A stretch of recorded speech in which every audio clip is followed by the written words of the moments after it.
The iron was wrong.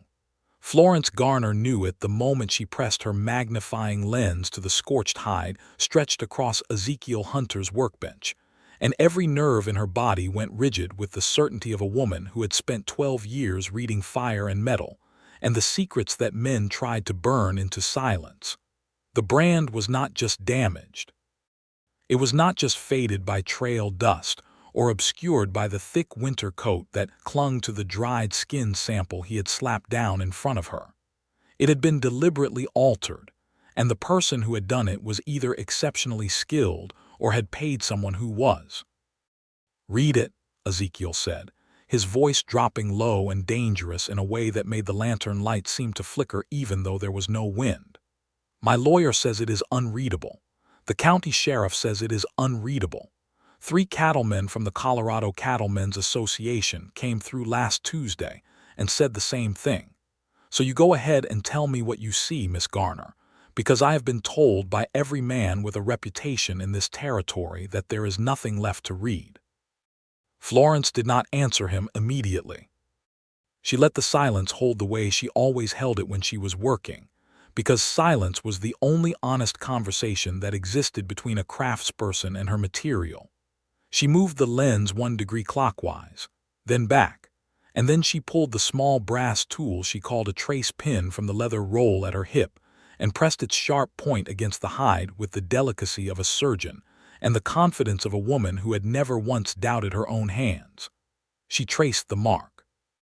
And what she found underneath the deliberate scarring, underneath the secondary burn applied to obscure the original, was not the Rocking K brand that the man currently claiming ownership of 60 head of Ezekiel Hunter's cattle had registered with the territorial office. What she found was the Hunter double bar, buried but intact, every curve and angle of it hidden beneath a layer of calculated destruction that had not accounted for the fact that iron pressed into living tissue leaves a record that fire alone cannot erase completely, because the layers of healed and unhealed skin tell a story to those who know how to listen. "It is a double bar," Florence said quietly. "Your brand. Yours." Ezekiel Hunter went completely still. He was not a small man. He stood 6 feet and 2 inches in his working boots, broad across the shoulders in the way of a man who had built his ranch board by board with his own hands rather than inherited someone else's luck. And his jaw was square and weathered, and usually set with the kind of calm that came from 20 years of making hard decisions on hard ground. But in that moment, watching Florence Garner lower her magnifying lens and meet his eyes with absolute certainty written across her face, something cracked open in him that he did not have a name for yet. She had just done in 4 minutes what every expert and every lawyer in the Colorado Territory had declared impossible, and the stakes of what she had just proven were not merely financial. They were existential, because the man who had stolen those 60 head of cattle and falsified the brand record was Clarence Dodd, and Clarence Dodd was not a simple rustler working alone.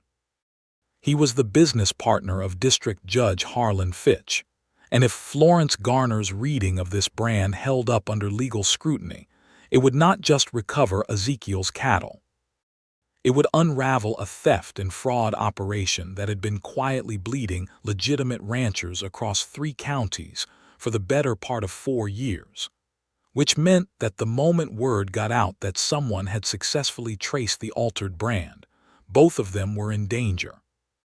Ezekiel looked at the woman standing across his workbench, at the precise and steady hands still holding the trace pin, at the dark eyes that were watching him with a mixture of professional satisfaction and something more guarded underneath, and he made a decision that would change the direction of his life in ways he could not yet calculate. "How did you learn to do that?" he asked.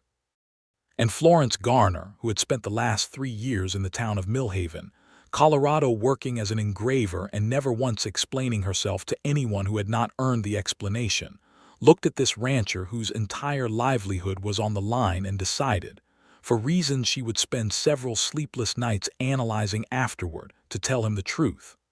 "My father was a brand inspector," she said, "in Texas, before the war. He taught me everything he knew before he died, and then I taught myself everything he did not know. I have been reading brands since I was 9 years old, and I have never made an error." 9 years old, Ezekiel repeated, and something in his voice was not skepticism. It was something much more like wonder. That was how it began. Millhaven, Colorado was not a romantic place in the year 1882. It was a practical place, the kind of frontier town that had grown up around commerce and cattle, and the particular determination of people who had decided that this was where they were going to plant themselves and build something that lasted. The main street was wide enough for 2 wagons to pass, lined with wooden buildings that ranged from the solidly constructed to the optimistically temporary. And it sat at the edge of a high valley, where the grass grew thick enough in summer to justify the ranching operations that supported half the regional economy. Florence had arrived 3 years ago with a wagon, a crate of tools, and a reputation that had preceded her only as far as the letter of introduction she carried from a silversmith in Denver, who had been her employer for 2 years before she had decided that she wanted her own shop rather than someone else's. She had rented the small building at the end of Main Street, hung a sign that read Garner Engraving and Metalwork, and proceeded to demonstrate within the first 6 months that she was the finest metal engraver within a 200-mile radius. She engraved cattle brands onto registration plates for the county office. She engraved commemorative silver pieces for weddings and land claims. She repaired jewelry and made custom buckles and tooled intricate patterns onto the metal fixtures of saddles and rifles. She was 31 years old, unmarried by choice rather than by lack of opportunity, and she was known in Millhaven as a woman of exceptional talent and limited patience for fools. Ezekiel Hunter had known her by reputation for 2 of those 3 years, which was to say he had known she existed, had seen her once or twice from a distance during his monthly supply runs into town, and had thought vaguely that the woman with the steady hands and the serious expression who was always either bent over her work table or walking very purposefully somewhere was probably good at her work. He had not needed an engraver. His brand plates were already registered. His operation, the Hunter Double Bar Ranch 12 miles north of Millhaven, was a solid and well-run enterprise of roughly 300 head of cattle, and the kind of quiet competence that did not attract much attention. Until the cattle started disappearing. It had not happened all at once, which was part of why it had taken him longer than he liked to admit to recognize it as deliberate. A handful here, a handful there, spread across 6 months of ordinary losses that could be attributed to weather or terrain, or the inevitable attrition of any large herd. But Ezekiel Hunter had kept meticulous records since the first day he had registered his brand in 1871, and by the spring of 1882, those records told him something that made the back of his neck go cold. He was missing 63 head that could not be accounted for by any natural cause. He had started asking questions carefully, quietly, the way a man asks questions when he is not yet sure who around him can be trusted. And what he had found, piece by piece, was a pattern that led him to Clarence Dodd, who operated a ranch 20 miles to the east and who had recently registered a herd that was slightly larger than his land, and his known operation could reasonably support. But when Ezekiel had gone to the sheriff had asked for proof. And when the county association inspectors had examined the hides of 2 animals found dead on the boundary of Dodd's property, they had declared the brands too damaged to read. It was Millhaven's general store owner, a garrulous and well-meaning man named Percy Holt, who had suggested Florence Garner. "She reads brands," Percy had said, with the simple certainty of a man stating the boiling point of water. "Better than anyone. She identified a fraudulent registration plate last year for the county office, caught that the measurement ratios were off by 1/64 of an inch. If anyone can tell you what those marks were before they were messed with, it is her." Ezekiel had driven into town the next morning. He had not known, when he walked through the door of Garner Engraving and Metalwork, what he was walking into. The shop was small but organized with a precision that suggested someone who found genuine pleasure in order, every tool in its place, every surface clear except where work was actively in progress. The air smelled of metal and oil and the faint sweetness of the beeswax Florence used to polish finished pieces. Florence herself was at her main workbench, bent over a piece that turned out to be a presentation plate for the county land office, a delicate tracery of lettering and decorative borders that she was cutting with a tool so fine it looked like a surgeon's instrument. She did not look up when the door opened, which Ezekiel found mildly annoying until he realized she was in the middle of a cut that could not be interrupted without destroying the work. He waited. He was good at waiting. Waiting was a significant component of being a rancher. After approximately 2 minutes, Florence completed her cut, set down the tool with the careful deliberateness of someone who respected her instruments, and looked up. "Mr. Hunter," she said, which surprised him because he had not introduced himself. "You know who I am," he said. "Millhaven is not a large town," Florence replied, with the neutral pragmatism of someone who was neither flattered nor threatened by the observation. "And you have a distinctive horse. The gray with the white stockings on both forelegs has been tied to my hitching post 3 times in the past 2 years, which means you were in the general store or the hardware next door. What do you need?" he told her. He laid out the situation with the same directness he used in all his business dealings, because he had always found that directness was more efficient than strategy in the long run, and he watched her face as he talked. She listened the way she had been cutting when he came in, with total attention and no unnecessary movement, and when he finished she asked him 2 questions that were so precise and so exactly the right questions that he had to reorganize his thinking about her on the spot. "The hides you have, are they from animals found dead on the boundary, or did you take them yourself from animals you identified as yours?" "Boundary. 2 animals found dead near the eastern fence line." "Who found them?" "My foreman, Dale Briggs." "Does Dodd know that those 2 specific hides are in your possession?" Ezekiel paused. "I don't know, possibly." Florence nodded once. "Bring them to me this afternoon. Do not tell anyone where you are taking them. Not your foreman, not anyone in town, no one. If Dodd has connections at the county level, which given the timeline you are describing he almost certainly does, any leak could result in those hides being destroyed or the examination being discredited. I work alone and I keep client information private. Those are my terms." "Your price?"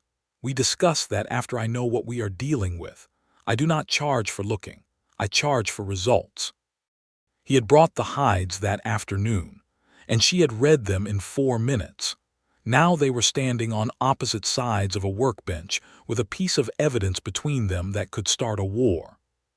"What happens next?" Ezekiel said, leaning forward and bracing both hands on the bench edge, "is that this information needs to reach someone who can act on it without tipping Dodd's network before we are ready. And that is not straightforward because if you are right about what is on that hide, and I believe you are, then Clarence Dodd is not working alone." "I know he is not working alone," Florence said, and her voice was level but her eyes were doing something more complicated. "I have known for about 8 months that something irregular was happening with brand registrations in this county. I noticed a pattern in the plates I was making for the county office. Certain properties were filing updated registrations in clusters, always shortly after major herd tallies, always with very small changes to the brand design that were technically within the allowable modification rules, but that, taken together, pointed to someone systematically creating ambiguity in the record.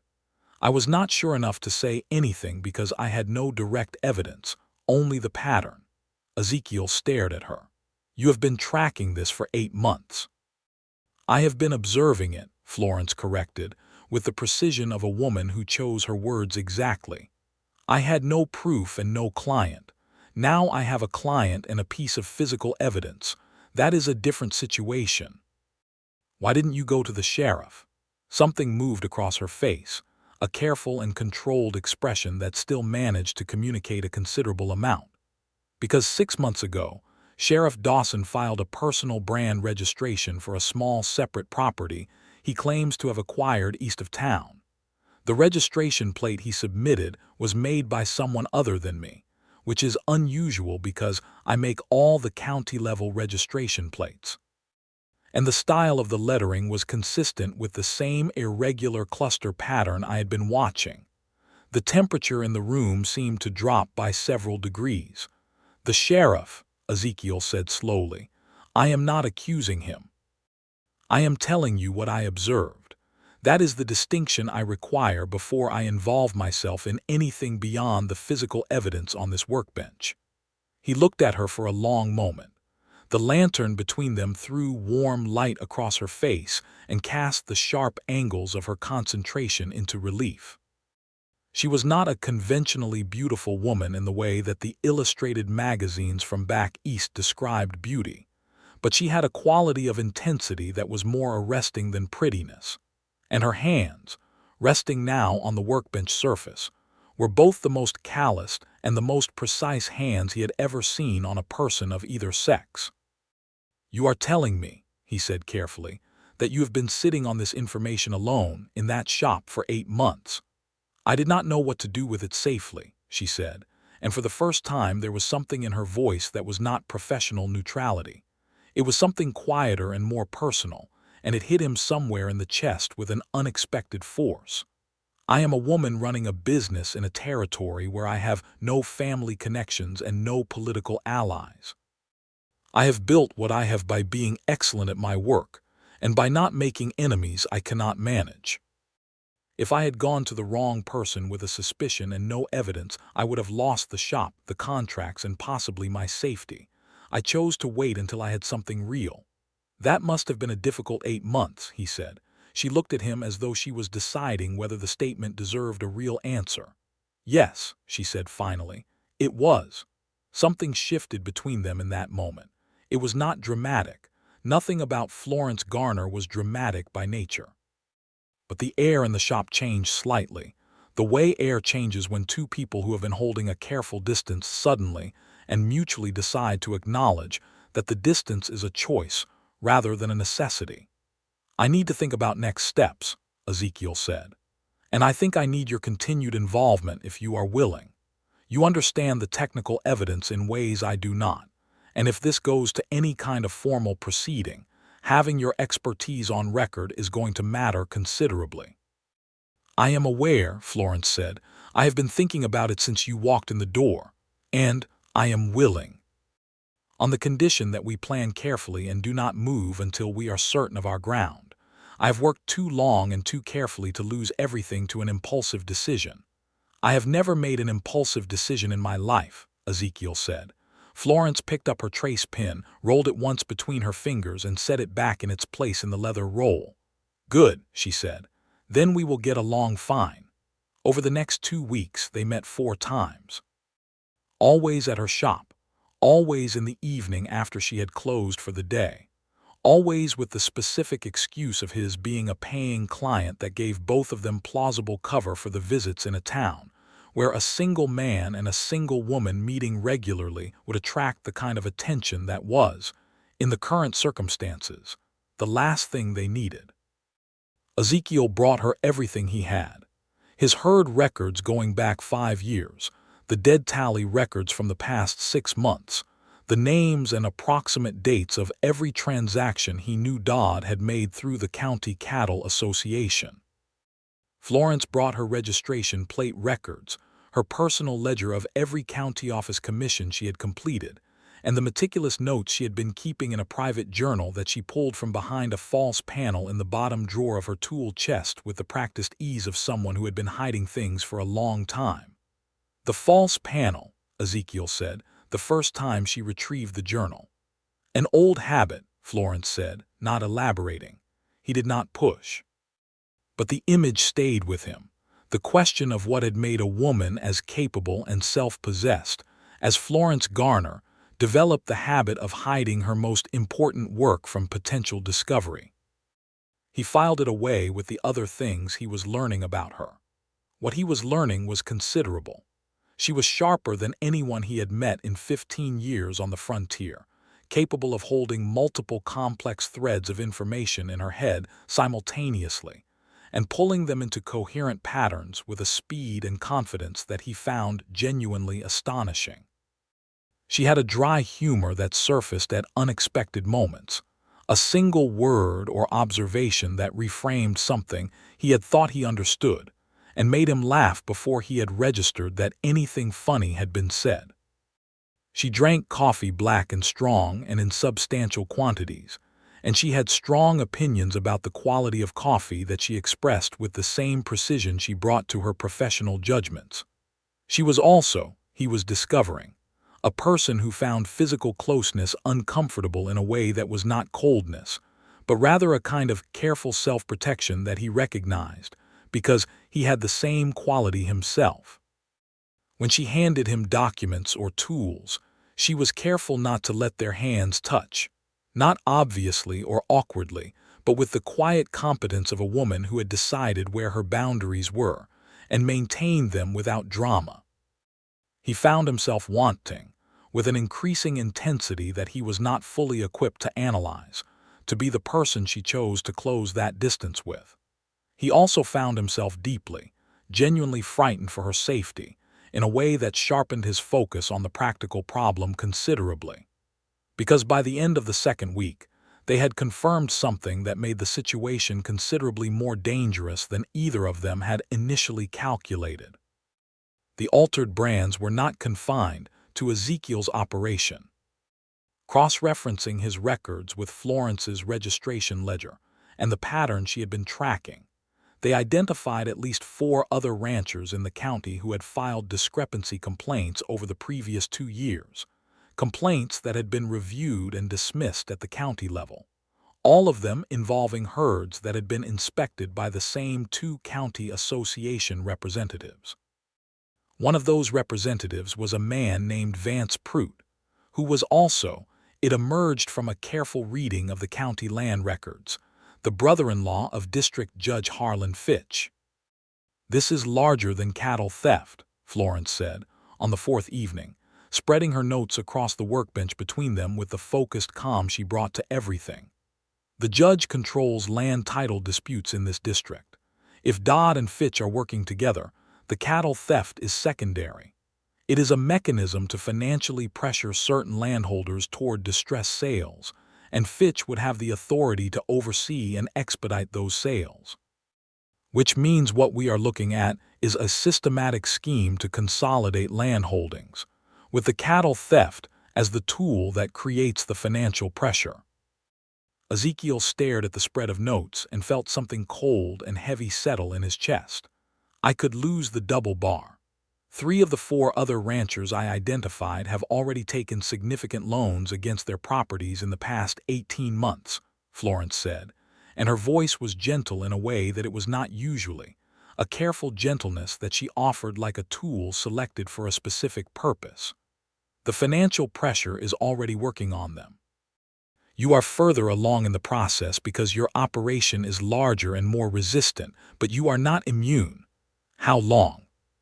At the current rate of attrition, and given the loan structure you described to me last week, I estimate you have 1 full season, possibly 2 if the summer grazing is strong." He was quiet for a moment. Outside, the sounds of Millhaven's evening settled around them, a dog somewhere, the distant piano from the saloon 3 buildings down, the creak of the shop sign in the wind. Florence waited, not filling the silence unnecessarily, which was one of the things about her that he had come to value enormously. "What do we do?" he asked. "We take this to the Territorial Land Commissioner," Florence said. "Not the county sheriff, not the district court. We bypass the local structure entirely and go directly to the commissioner's office in Denver. I have the physical evidence, the documented pattern, and the trace brand results. You have the herd records and the loss documentation. Together, it is a case that can be made to stick.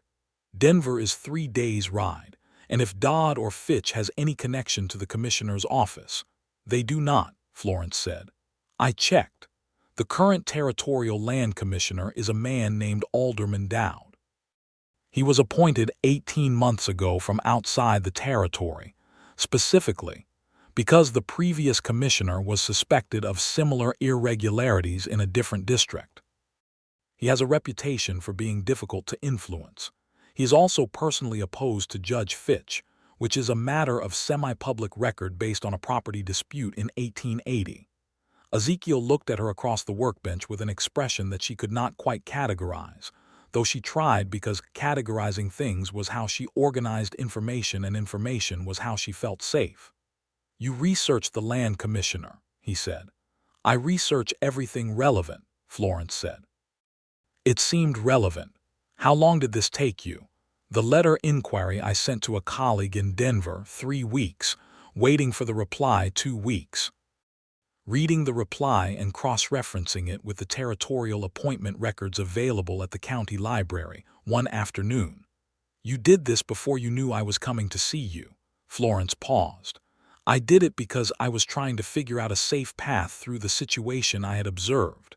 I did not know at that point that you would be involved, or that the physical evidence would materialize. But you were already looking for a way."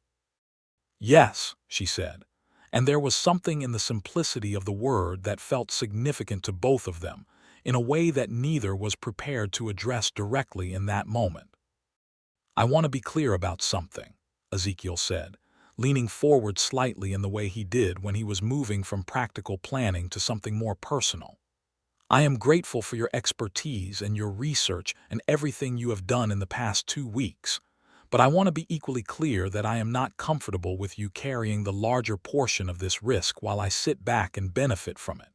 We either do this together fully, or we find another way." Florence was quiet for a moment. "What does fully together mean to you specifically?" "It means you are not riding to Denver alone. It means whatever legal standing can be established for your testimony is established properly and protected. And it means that when this is resolved, there is some kind of fair accounting for the work you have done, not just as a paid consultant but as a partner in the outcome." "You are offering me a partnership," Florence said. "I am offering you what you deserve," Ezekiel said, and the word was simple and heavy and completely sincere in a way that made her breath catch in a manner she filed carefully away to examine later, alone, where she could be methodical about it. They went to Denver. The 3-day journey was complicated by the necessity of keeping it quiet, which meant Ezekiel told his ranch hands he was going to look at a breeding bull for sale, and Florence told no one at all, simply closing the shop with a notice that she would return in 7 days. She had done it before during supply trips to the city, so it attracted no particular comment. The first day's riding put 30 miles between them and Millhaven, before they made camp at a creek crossing that Ezekiel knew well from previous travel.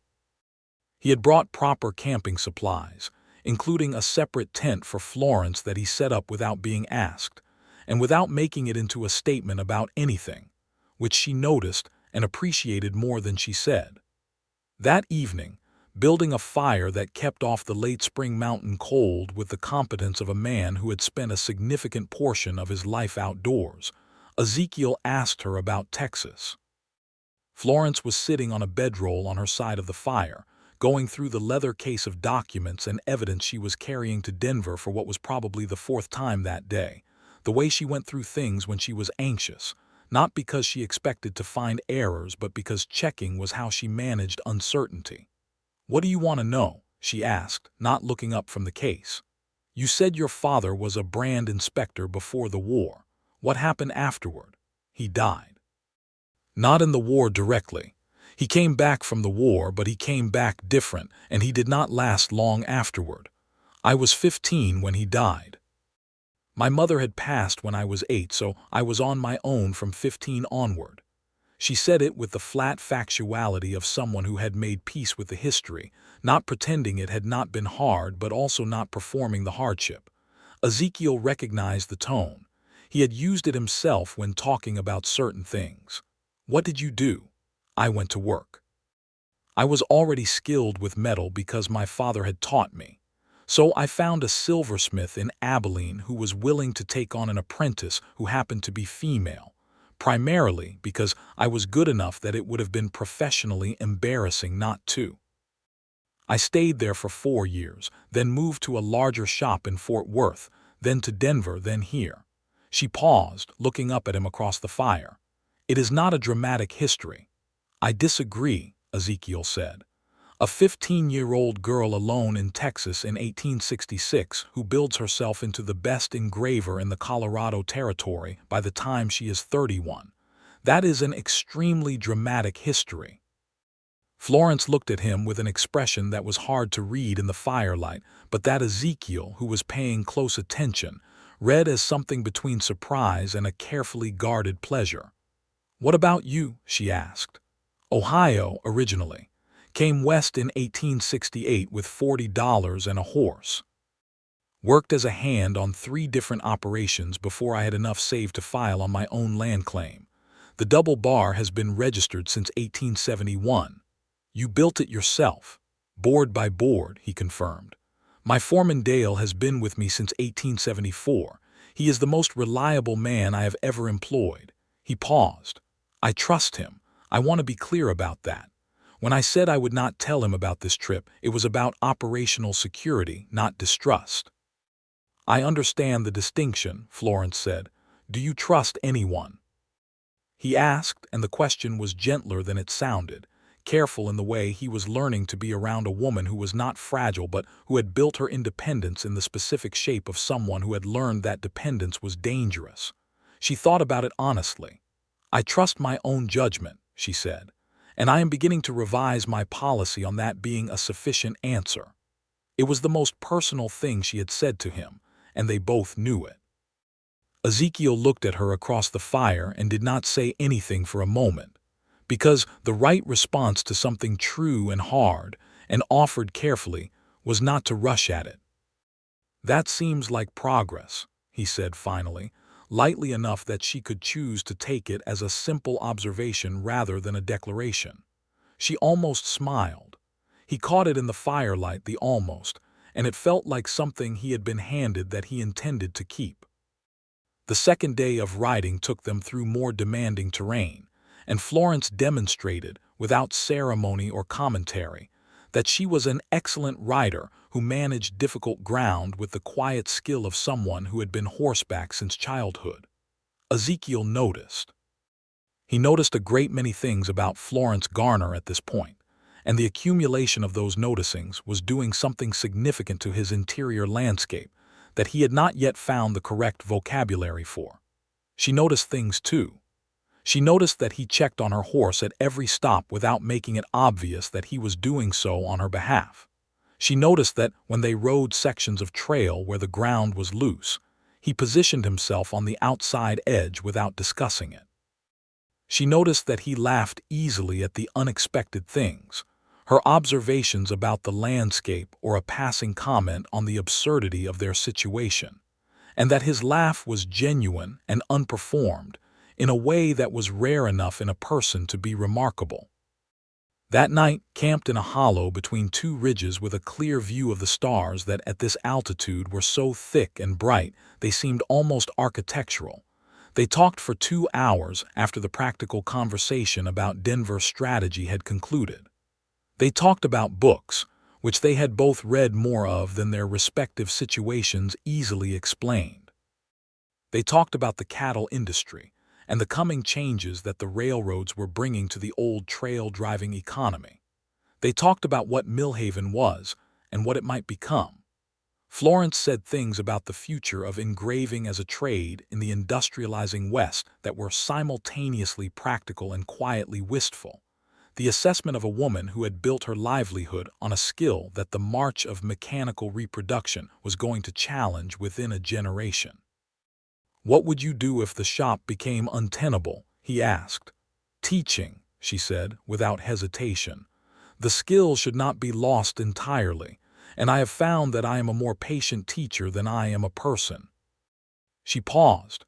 "Or so I have been told." "Who told you that?" "An apprentice I took on briefly in Denver, a young woman named Rosalie who had good hands and better instincts but who needed more time than the shop schedule allowed. I let her go after 6 months because I could not afford to slow my own production. She thanked me and said I had been the best instructor she had encountered despite being the least socially comfortable one. She was not wrong about the last part, Ezekiel said. Florence looked at him sharply, and he met the look with steady amusement and no retreat, and after a moment she laughed, a short, real, unguarded sound that seemed to surprise her as much as it pleased him. No, she agreed. She was not wrong. Denver in the spring of 1882 was a city in active transformation, the frontier town it had been 15 years earlier in the process of becoming something more formal and permanent, and the offices of the Territorial Land Commissioner occupied a solid brick building on Larimer Street that smelled of paper and ambition. Commissioner Alderman Dowd was a compact, precise man of 55 with wire-rimmed glasses, and the manner of someone who had seen a great deal of human dishonesty, and found it tedious rather than shocking.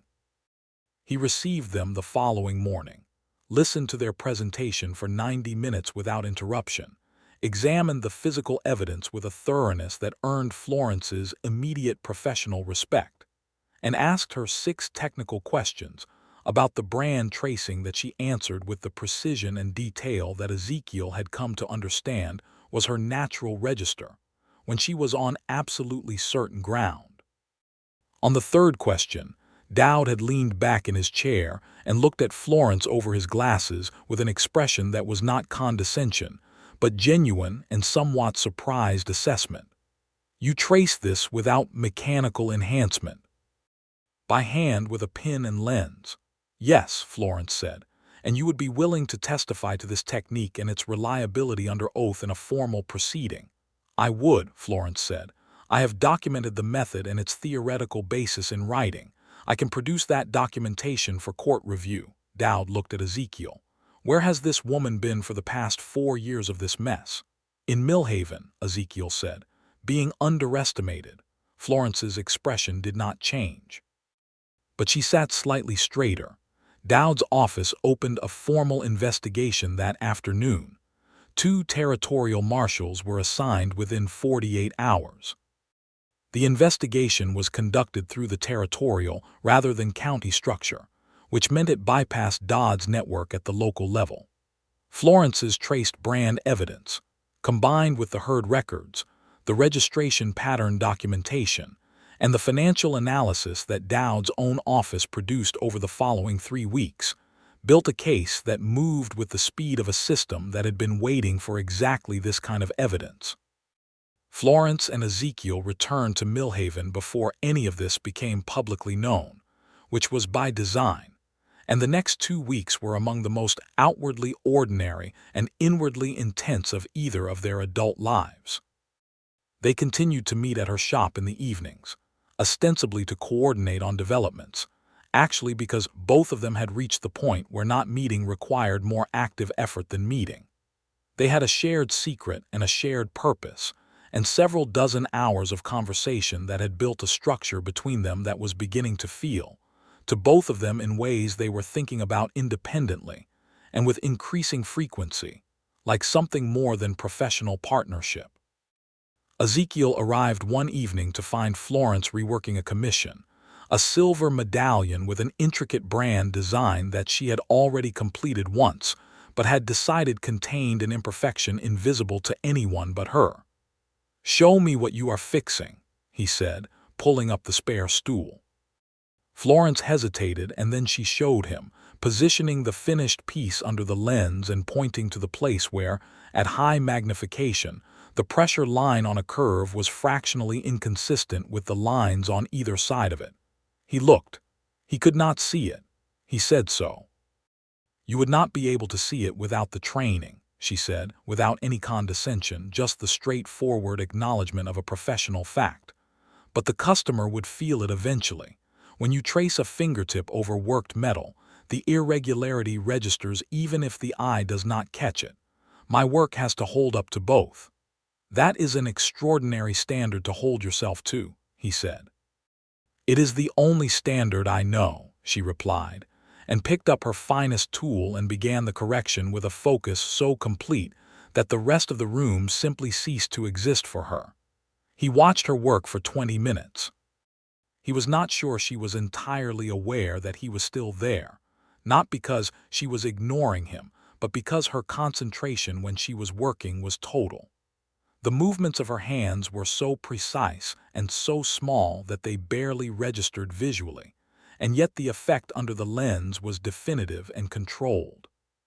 He found himself watching her face more than her hands, the furrow between her brows that appeared and dissolved as she worked, the complete absence of any self-consciousness when she was doing something she was certain of.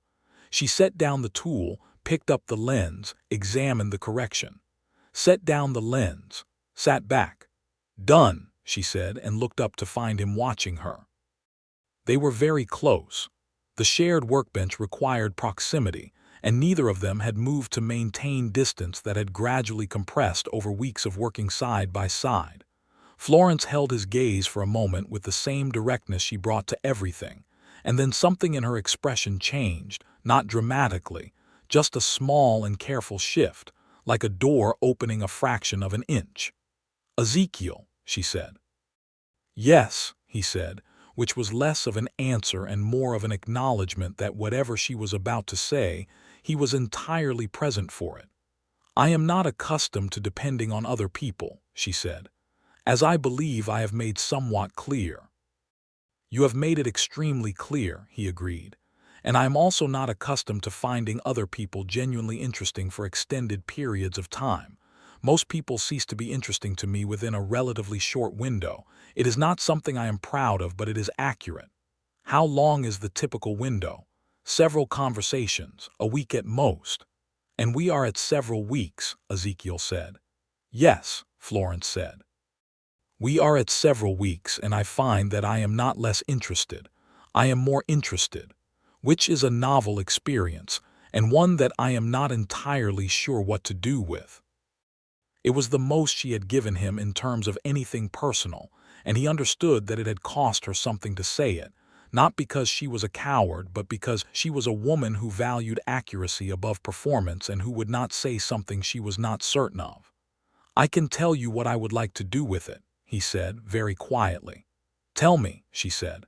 "I would like to continue this, whatever this is. And I would like for the continuation to eventually involve you accepting that I am not going to become less trustworthy over time, and that depending on me for certain things is not the same as losing what you have built." Florence was quiet for a long moment. "That is a reasonable proposal," she said finally. "It is not a business proposal," he said. "No," she agreed. "I know it is not." A pause. "I am saying yes, to be clear. That was a yes." Ezekiel smiled, and it was a smile that went all the way to his eyes in a way that made Florence realize she had been watching for it and cataloging it for longer than she had consciously recognized. 3 days later, the territorial marshals rode into Millhaven. The arrests happened quickly and quietly, the efficiency of a prepared operation that knew exactly where everyone was and had warrants for all of them simultaneously. Clarence Dodd was arrested at his ranch. Judge Fitch was arrested at the county courthouse. Vance Prout and the second association inspector, a man named Garrett Cole, were arrested in town. Sheriff Dawson was suspended pending investigation of his potential involvement, which had not risen to the level of criminal charges, but was sufficient to remove him from any authority over the proceedings. The news broke across Millhaven like a summer thunderstorm, sudden and total, and immediately restructuring the landscape it fell on. By midday, the main street was thick with people who wanted information and speculation. The saloon was full at 10 in the morning, and the general store was running low on coffee, because everyone needed something to do with their hands while they talked. Percy Holt, the store owner who had sent Ezekiel to Florence in the first place, was holding court from behind his counter with the gleeful energy of a man who had been vindicated about something important. "Florence Garner," Percy was saying to anyone who would listen. "Florence Garner read the brand. That is what started all of this. I told every one of you that she was the best in the territory." Florence, who was standing in her own doorway with a cup of coffee watching the commotion from a slight remove, overheard this and chose not to comment on it, which was both characteristically modest and a conscious decision not to become the story. She had given her formal statement to the territorial marshals that morning. Her evidence was on record. The outcome was in motion, and her role in setting it in motion was documented. That was sufficient. Ezekiel appeared at her side at around noon, coming from the marshal's office where he had also given a formal statement, and stood with her in the doorway for a moment watching the street. "You are not pleased," he observed. "I am satisfied," she said. "Pleased seems like too large a word for something that should not have needed to happen in the first place. 4 ranchers avoided losing their land," he said. 63 of my cattle are going to be recovered. That seems worth something more than satisfaction." Florence thought about this. "The other 4 ranchers," she said. "Do you know them?" "Reasonably well." "Why?" "I would like to contact them. I want to do a full review of every registered brand in this county over the past 4 years. If the registration plates were being manipulated, there may be additional evidence of alterations that the courts will need for the full case against Fitch. It is also possible that other ranchers were affected who have not yet identified the pattern in their losses." He looked at her. "You are already thinking about the next phase." "I am always thinking about the next phase," she said. "That is not something I expect to change." "I know," he said. "I find it one of the most appealing things about you." Florence looked at him sideways, and the expression on her face was so different from her usual professional precision that it was like watching a second person briefly appear in the same space, someone younger and less defended and quietly delighted. "You find my inability to stop working appealing," she said. "I find your commitment to getting things right appealing," he corrected. "The inability to stop working is a side effect I consider acceptable."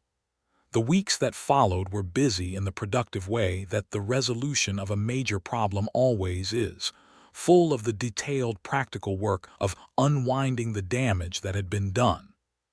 Florence conducted her full review of the county brand registrations and found 3 additional instances of suspicious alteration patterns, which she documented and submitted to the territorial commissioner's office.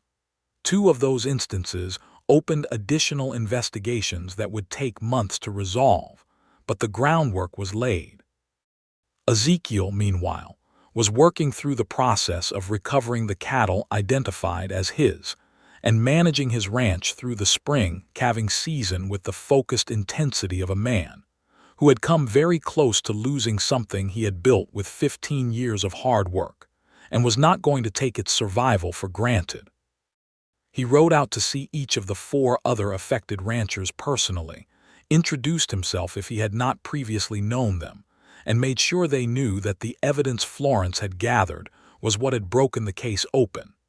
He and Florence saw each other 3 times a week now, sometimes more. The evenings at the shop had moved from working sessions to something more openly personal, though the character of their interactions retained the quality of 2 people who both thought carefully before speaking and valued the quality of conversation over its quantity. They took walks along the creek at the edge of town on Sunday afternoons, which was as close as either of them got to a public acknowledgement of their relationship, and which the town of Millhaven interpreted with the perceptive accuracy of small communities everywhere. Percy Holt told his wife that it was about time. His wife agreed and said she had seen it coming from the moment. Ezekiel Hunter walked into that shop looking like a man who needed help and walked out looking like a man who had been rearranged. One Sunday afternoon in mid-June, walking along the creek with the long evening light stretching across the water and the cottonwoods throwing lacy shade, Florence said something that she had been working up to for several weeks, which Ezekiel knew because he had been watching her almost say it and then redirect, and had been patient enough not to pull it out of her before she was ready.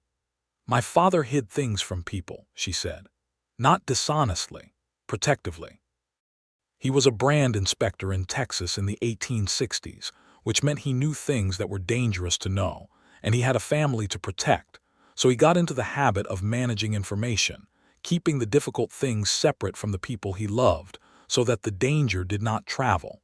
And when he died, I found out that he had known for 2 years that he was ill and had not told me, because he did not want me to worry.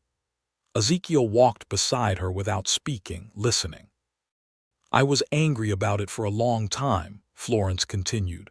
Not at him specifically, at the dynamic. At the way that love can become a mechanism for protecting people from reality in ways that ultimately isolate everyone involved. And I decided very early that I would not do that I would share what was real with the people who mattered to me, even when it was uncomfortable. That explains some things about your communication style, Ezekiel said. Yes, and it means that I want to be clear with you about something. She stopped walking and turned to face him, and the evening light was catching the angles of her face and making her look both very precise and very open. I love you. I have been aware of it for about 3 weeks, and I have been evaluating whether to say it for most of that time.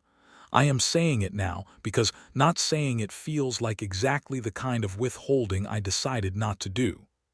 Ezekiel looked at her for a moment that stretched out with a quality that was not awkward but was enormous. Florence, he said, you do not have to. I love you, he said. I have loved you since you looked up from the evidence on that workbench and told me what was on the hide with a certainty that made me feel like the ground had shifted. And I have been trying very carefully not to say it before you were ready to hear it, because I was fairly certain that rushing at you would be the fastest way to make you take 3 steps back. That is an accurate assessment, she said. So we are agreed, he said. We are agreed, she confirmed. He reached out and took her hand carefully, the way he did everything with her, and she let him, which was itself a statement of considerable magnitude from a woman whose default was distance. Her hand in his was calloused and warm and small, and he held it with the same thoughtful attention he brought to everything about her. They stood at the edge of the creek in the June light and did not need to say much more, because they had both been saying the important things for months in the language of 2 people who communicated primarily through action and observation, and the precise deployment of exactly as many words as were necessary. The trial of Clarence Dodd, Harlan Fitch, Vance Pruitt, and Garrett Cole opened in the territorial court in Denver in late August of 1882. Florence traveled to Denver to testify, and Ezekiel went with her, not because she needed anyone to accompany her, but because he was also required to testify, and because the idea of her going alone when they were by this point fully committed to each other was simply not something he was willing to entertain. Florence's testimony was the centerpiece of the technical evidence presented against the defendants. She took the stand for 2.5 days, which was an unusual length for an expert witness, but which the prosecution's attorney had requested, because the complexity of the brand tracing methodology required thorough establishment for the jury. Florence explained her method with the clarity and precision she brought to everything, demonstrated with physical examples, answered the defense attorney's challenges with a calm and detailed competence that visibly frustrated their attempts to undermine her credibility.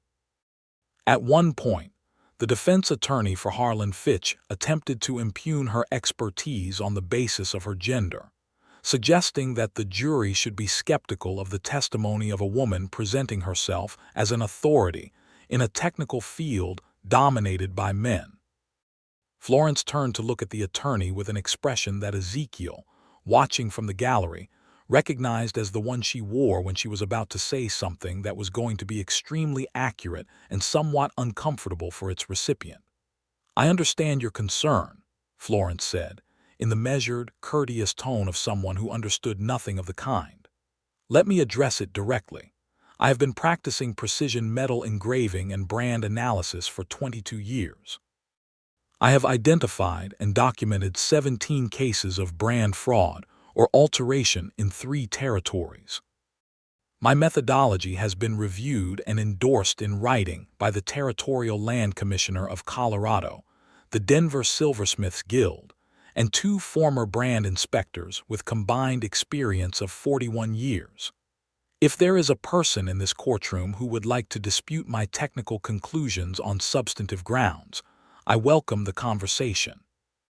If the dispute is on the grounds that a woman should be presumed less credible than a man with equivalent or lesser expertise, I would suggest that is a position the jury should evaluate carefully. The courtroom was very quiet for a moment. The judge, a small and sharp-featured woman who had been appointed to the territorial court 2 years earlier, and who Florence had not known about until that moment, said, "Continue with your answer, Miss Garner," in a tone that suggested she had found the exchange both professionally satisfying and entirely unsurprising. The defense attorney sat down. Ezekiel, in the gallery, looked at the woman on the witness stand with an expression that several people around him noticed and remembered afterward. The expression of a man watching someone he loved being exactly and completely themselves in a moment that mattered, and finding it not just admirable but deeply, fundamentally moving. The jury deliberated for 6 hours. The verdict was guilty on all major counts for all 4 defendants. Harlan Fitch received the most significant sentence, 18 months in the territorial penitentiary and permanent removal from judicial office, with his assets and those of his conspirators subject to forfeiture proceedings that would eventually result in partial restitution to the ranchers who had suffered losses. Florence and Ezekiel had dinner that evening in Denver at a restaurant that was considerably finer than either of them typically frequented, because the occasion seemed to call for it. Florence had changed from her court clothes into the best dress she owned, a deep blue wool that she wore perhaps 3 times a year, and Ezekiel had made an effort with his own appearance that she noticed and did not comment on except with a single look that communicated clearly that she had noticed and was not indifferent. Over dinner, which was excellent and which they both ate with the appetite of people who had been running on tension for several days, the conversation moved from the legal outcome to practical matters to, eventually, the future. "I have been thinking about the double bar," Ezekiel said, over coffee. "What about it?" "I have been thinking about what it looks like going forward. The operation is stable. The cattle are recovered. The threat is removed. I am looking at a successful working ranch with the capacity to expand moderately over the next 5 years if I make the right decisions now." He paused, turning his coffee cup in his hands. "And I have been thinking about what is missing from it." Florence looked at him across the table with the careful attention she always gave to things that mattered. "I would like you to consider," he said, choosing his words with the precision he had learned from her, "whether a life at the double bar is something you might want. Not instead of your work, alongside it. There is a building on the property that is currently used for storage that could be converted into a proper workshop with far more space than your current shop. The town is close enough for you to maintain your client relationships, and I have wanted to ask you for approximately 4 months. Florence held his gaze for a moment. 4 months, she said. "I wanted to wait until after the trial so that you could not think I was asking for strategic reasons. I would not have thought that. I know. But I wanted to be certain that the timing was clean." He paused. "Is that something you want to think about?" "I have already thought about it," Florence said. "I think about most things before they become conversations. I have been aware for some time that the question was going to be asked, and I have been considering my answer. And yes," she said, "the answer is yes." They returned to Millhaven in early September, and the following months were full of the particular combination of practical logistics and personal discovery that constitutes the building of a shared life between 2 people who have both been independent for long enough to have strong ideas about how things should work. There were, inevitably, adjustments required on both sides. Florence had strong preferences about the organization of her working space that were non-negotiable. Ezekiel had strong preferences about how the ranch schedule ran that were equally firm. They worked these things out with the directness and basic respect that characterized everything between them. The storage building was converted to a workshop over the course of 3 months, with Florence specifying the requirements and Ezekiel managing the construction with his ranch hands during the slower winter period. It was a large, well-lit space with a stone floor and a solid roof, fitted out with the heavy-duty work surfaces she needed and shelving that she organized with meticulous precision. She transported her tools and materials from the Millhaven shop in 2 wagon loads, though she kept the town shop open for client walk-ins, hiring a young woman named Margaret Cole to manage the front counter and basic commissions under Florence's supervision.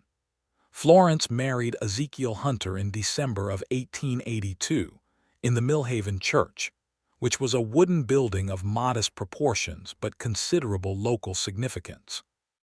The ceremony was attended by every rancher in the county who Florence's work had directly or indirectly protected, along with their families and Percy Holt, and Dale Briggs, who cried at the reception and pretended he was not, and a small contingent from Denver including Commissioner Dowd, who had developed considerable personal regard for Florence and who made the trip in what he described as a private capacity, but which everyone understood was also a professional acknowledgement of what she had done.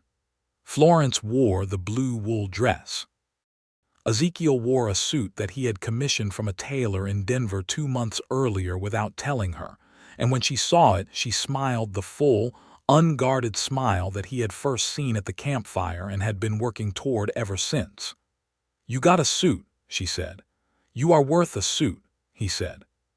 She laughed and reached up to straighten the collar that was not quite straight, the first time in their entire acquaintance that she had reached out to touch him on her own initiative without any preceding physical cue, and the gesture, small and domestic and entirely unperformed, hit him with more force than he had anticipated.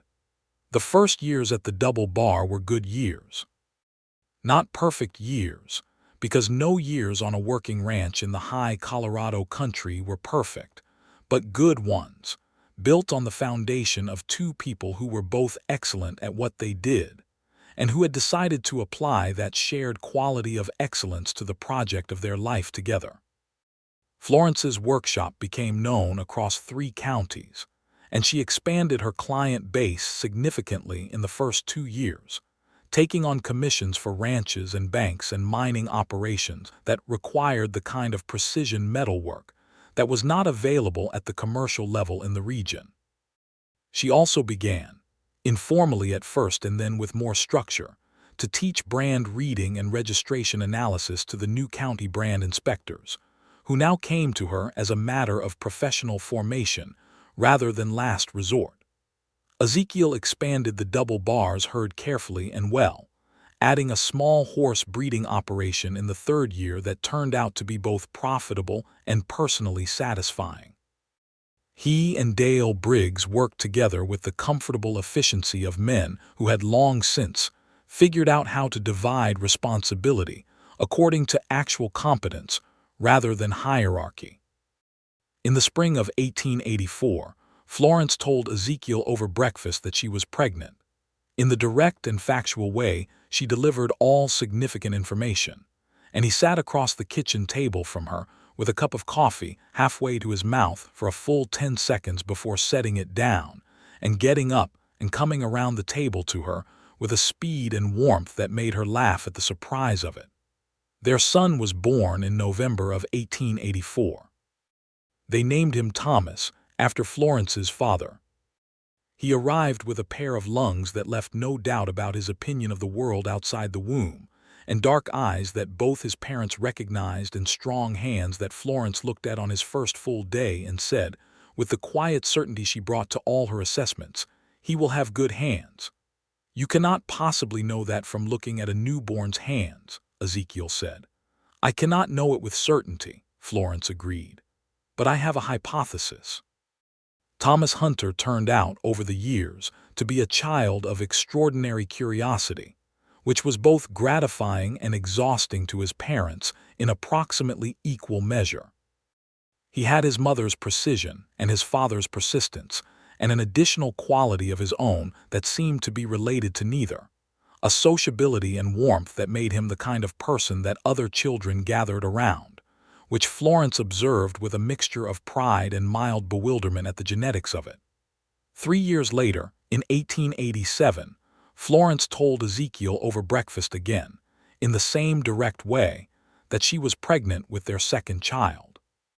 He was slightly less startled this time and substantially more immediately expressive, which Florence noted with the quiet pleasure of a woman who had become more comfortable with being loved over the years, but had not stopped noticing the particular quality of Ezekiel Hunter's version of it. Their second child was a daughter, born in the spring of 1888. They named her Clara, and she came into the world with an air of calm assessment that Florence recognized immediately, and Ezekiel found both endearing and slightly unnerving. "She is looking at us like she is taking notes," he said on Clara's first evening. "She is," Florence agreed. Life at the Double Bar in the late 1880s had the texture of something well-made and well-used, built with care and showing it. The ranch was a functioning enterprise of some significance in the regional economy. The workshop was a recognized institution. The Hunter family was known across the county as people of quality and substance in the truest sense of those words. Ezekiel and Florence had the kind of marriage that other people in the community used as a reference point, not because it was showy or performed, but because it was visibly real. The marriage of two people who had chosen each other with full knowledge of who they were choosing. Florence still made mistakes sometimes in her work, fractional errors visible only through the lens, and she still corrected them with the same exacting standard she had always held herself to. Ezekiel still occasionally came home from 2 days on the range with that particular combination of exhaustion and satisfaction that was the signature experience of a man doing work he had chosen and was good at.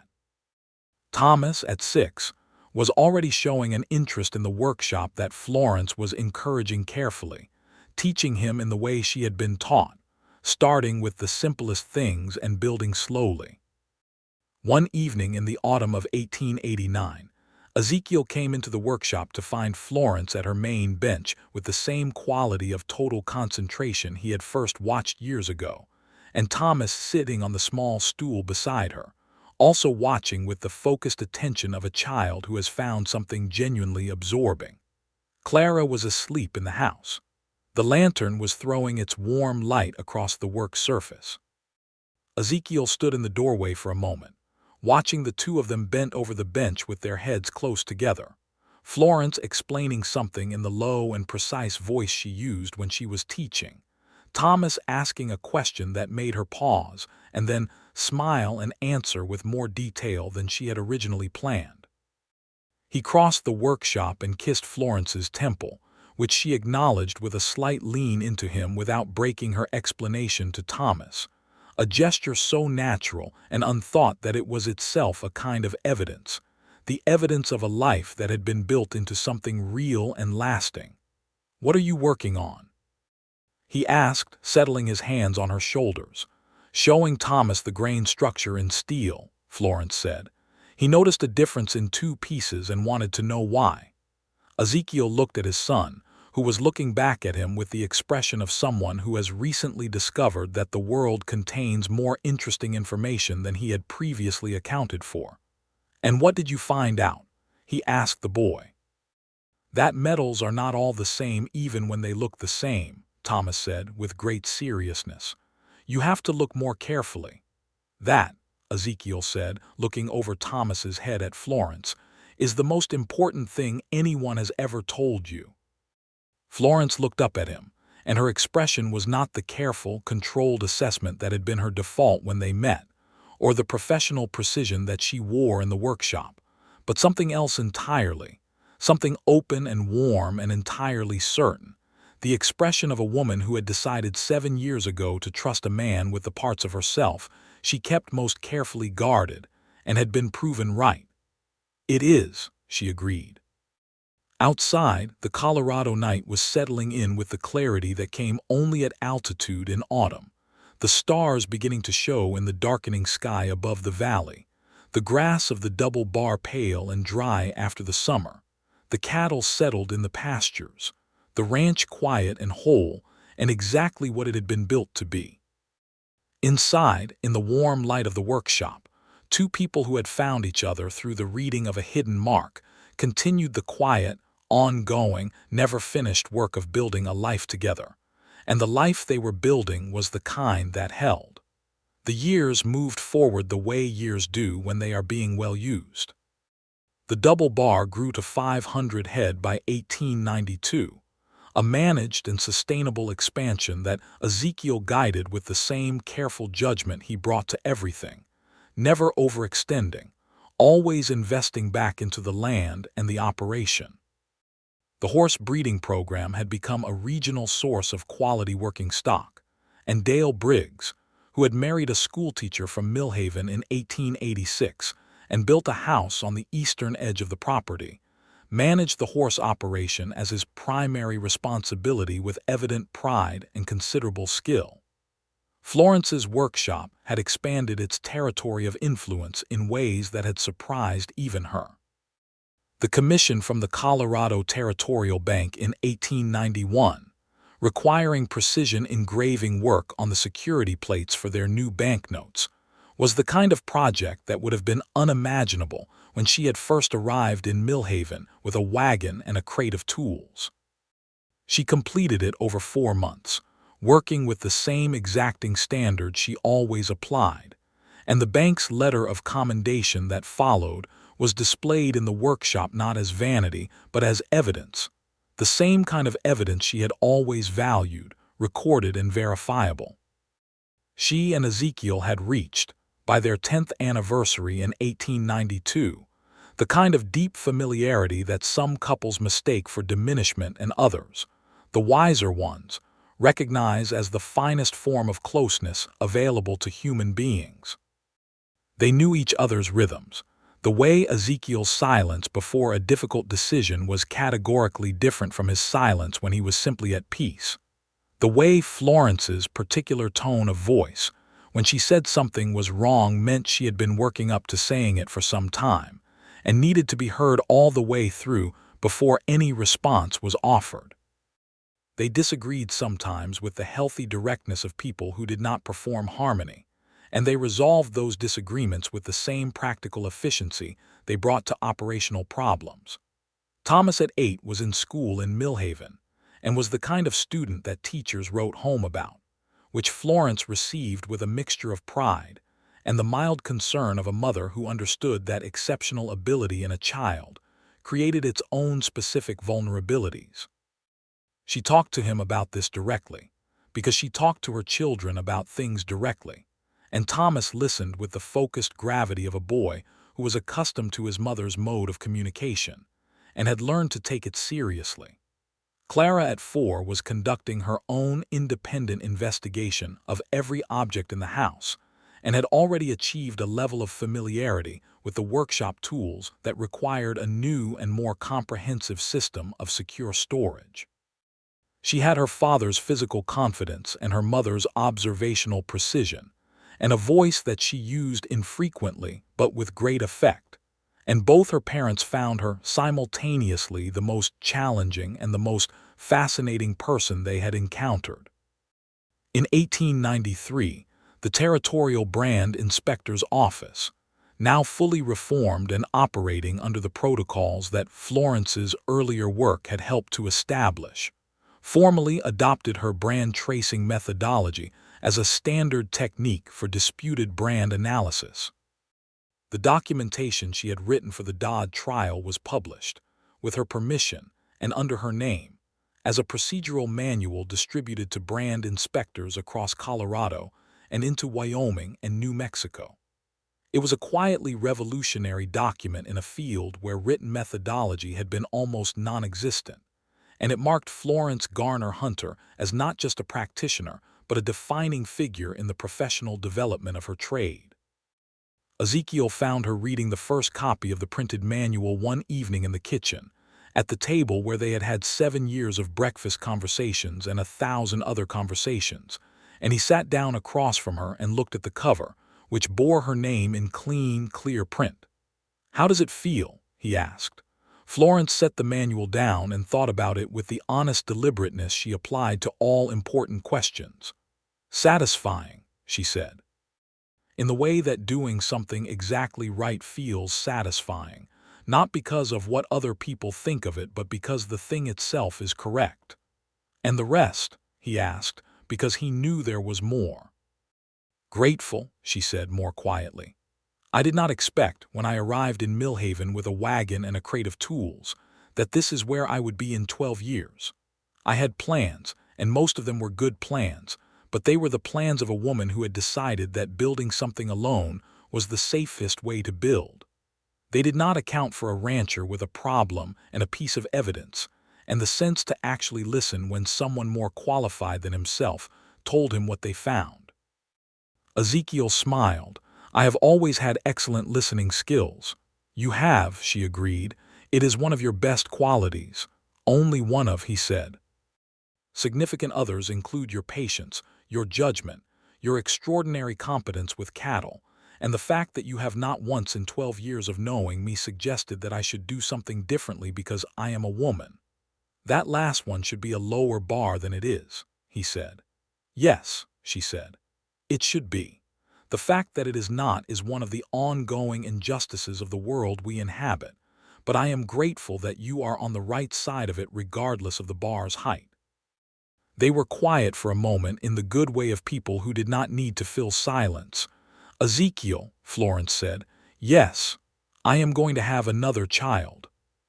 He looked at her across the table, at the woman he had watched trace hidden marks that everyone else said were unreadable, at the woman who had held her evidence in a false panel for 8 months rather than risk losing what she had built, at the woman who had learned to open the distance she had always maintained, and who had made of that opening something that he considered the central fact and foremost fortune of his life. When, he said, late spring, I believe the first week of June. He reached across the table and took her hand, and she turned her hand over and held his, the same hand that had held the trace pin with total precision, that had corrected invisible errors in the lantern light, that had been the instrument of 12 years of extraordinary work, and was now resting in his with the ease of something completely at home. What do you think? He asked. Boy or girl? Florence considered this with her usual analytical precision, and then she set the analysis aside and simply said what she felt. I think whatever they are going to be very well made. The third child, born on the 2nd of June, 1894, was a boy. They named him George, and he arrived into the world with the same decisive energy as his sister, already looking, Florence said, like he had opinions about things. Thomas, 9 years old and taking his role as eldest sibling with great seriousness, inspected his new brother with the thoroughness of someone conducting a brand inspection, and declared him acceptable on all counts. Clara, at 6, regarded the new baby with a complex assessment that eventually resolved into the decision that she would teach him things, which she began attempting within the first week. The double bar in the summer of 1894 was a thriving and living thing, the product of 23 years of Ezekiel Hunter's work, and 12 years of Florence Garner Hunter's partnership, and the ongoing daily reality of a family building something that mattered on land they had chosen and claimed and defended. The cattle moved across the high grass with the particular ease of well-managed animals on good range.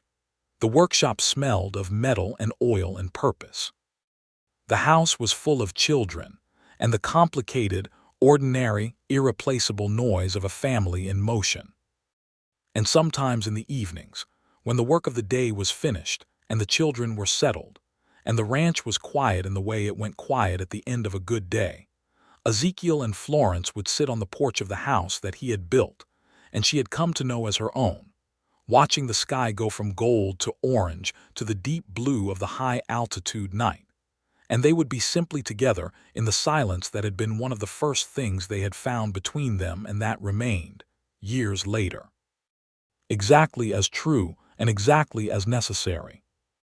She had traced the hidden marks that everyone else had declared unreadable, and in doing so had traced a line that led here, to this porch, to this man, to this life. The marks that mattered most were not the ones burned into cattle hides, recoverable through skill and precision, and the refusal to accept that something was beyond knowing. They were the ones that had built up slowly between two people who had chosen each other with their eyes fully open, pressed in gently over years of work and honesty, and the particular courage of being known. Florence Garner Hunter set down her coffee cup on the porch railing and leaned back against her husband's shoulder, and Ezekiel Hunter put his arm around her and looked out at the land they had both, in their different ways, refused to let anyone take from them. And everything that needed to be said between them had already been said many times in the best languages they both knew, the language of action and presence and the daily, unspectacular, irreplaceable choice to remain. The double bar stood against the darkening sky, solid as the claim that had been filed on it and the work that had been poured into it, and the stars came out over the Colorado high country one by one, and it was enough. It was more than enough. It was everything.